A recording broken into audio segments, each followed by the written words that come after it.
ये आजकल के बच्चे जो छोटे छोटे तो बीमार बहुत हो जाते, माहियाँ लाती हमारे पास, इसको ये हो गया, पेट में दर्द है, कमर में दर्द है, ये हो गया, दस्त हो गया, फलाना हो गया, खांसी आ रही है, छींक आ रही है, बहुत रोता है।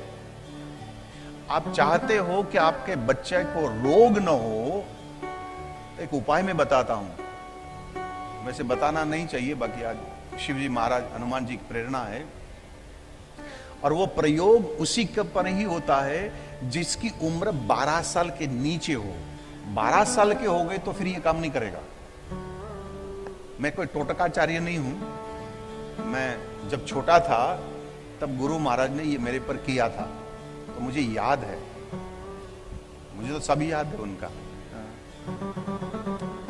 क्या किया था कि जमीन जो थी उसको पहले गोबर से लेपन करी। मेरी कद तो 12 साल के अंदर की थी, तो मैं तो छोटा ही था ना। गोबर की लेपन करी थी। मेरा माथा जो था वो उत्तर दिशा तक उसने रखा, पैर दक्षिण की ओर था। माथे के ऊपर तांबे के लोटा था, इसमें उसने जल भरा और तांबे के पात्र से उसको ढका हुआ था, ये भी याद है।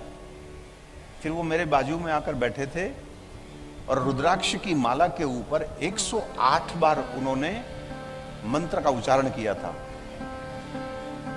ओम अंजनीजाय विद्महे वायुपुत्राय धीमहि तन्नो हनुमान प्रचोदयात्। ये 108 बार ये माला जो पूरी करी, फिर वो जल जो था ना तांबे के लोटे में, उसने कहा बेटा ये पी जाओ। पी गया। तो मैं आप बच्चों के लिए थोड़ा मेरे को कहा इसलिए मैं कह रहा हूं, बाकी कोई इसमें आत्मश्लाघा नहीं है और अपनी कोई बढ़ाई करने के लिए नहीं है। वो हनुमान जी की आज्ञा है, इसलिए बताया। और अभी भी इतनी उम्र हुई, कोई रोग नहीं है और कोई रोग हो ही नहीं सकता। इसका कारण गुरु महाराज ने ये जो प्रक्रिया हमारे पर करी थी, जिसकी वजह से कोई रोग नहीं हो सकता। कोई छींक आ जाए, कोई खांसी आ जाए, ये रोग नहीं है, ये वायरस है।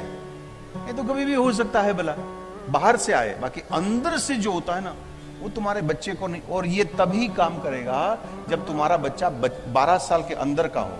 12 साल का हो गया तो फिर ये काम नहीं करेगा।